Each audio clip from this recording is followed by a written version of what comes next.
So the question is a very common one, and that is that many people, non-Muslims and sometimes even Muslims, are perturbed that how come Aisha, our mother, was married at a very young age. That it is possible that she was older. It is also possible that she was 6 at the time of engagement or 7. You find some so-called scholars. I graduated from the Islamic University of Islamabad with a master's focused in hadith. So-called scholars making these estimates based on some other evidences. It's like for example, Aisha in one narration she says, I was engaged at the age of 6. In another narration she says, I was engaged at the age of 7.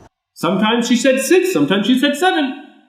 That shows there's a difference of opinion, and therefore we cannot trust anything.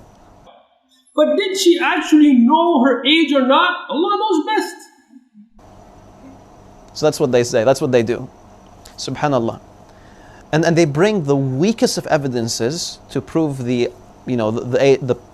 prove that she was 18. So for example, they'd say that Asma bint Abu Bakr, who's the sister of Aisha, was 10 years older than Aisha. Asma, the older sister of Aisha radiallahu anha, she was 10 years older than Aisha radiallahu anha. Okay.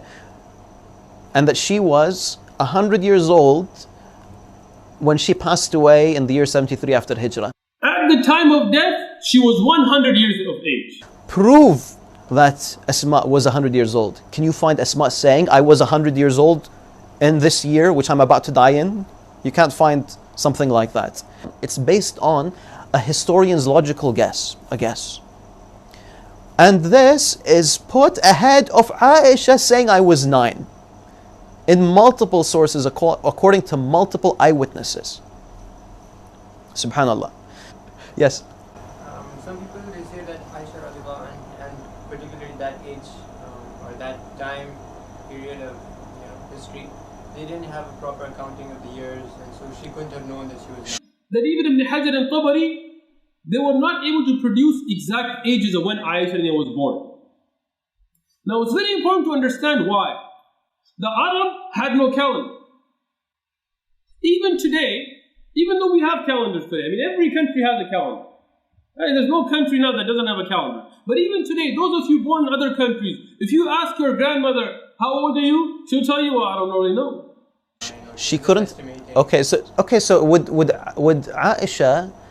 Okay, so the question was, they didn't have proper years or ways of counting the years.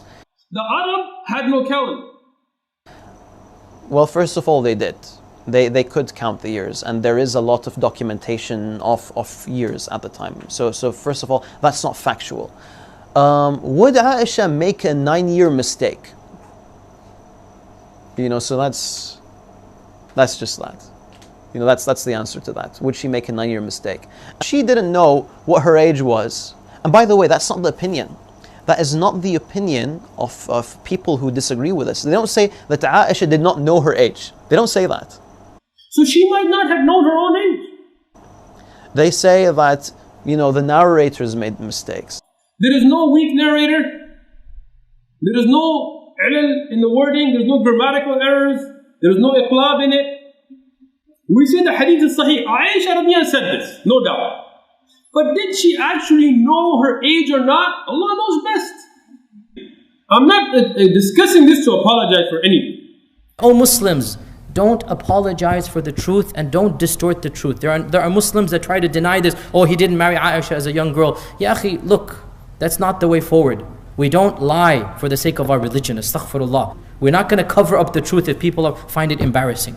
This is the reality. Deal with it. To be honest, mutawatir. To be honest, it's mutawatir evidence. Her saying, I was 9 years old.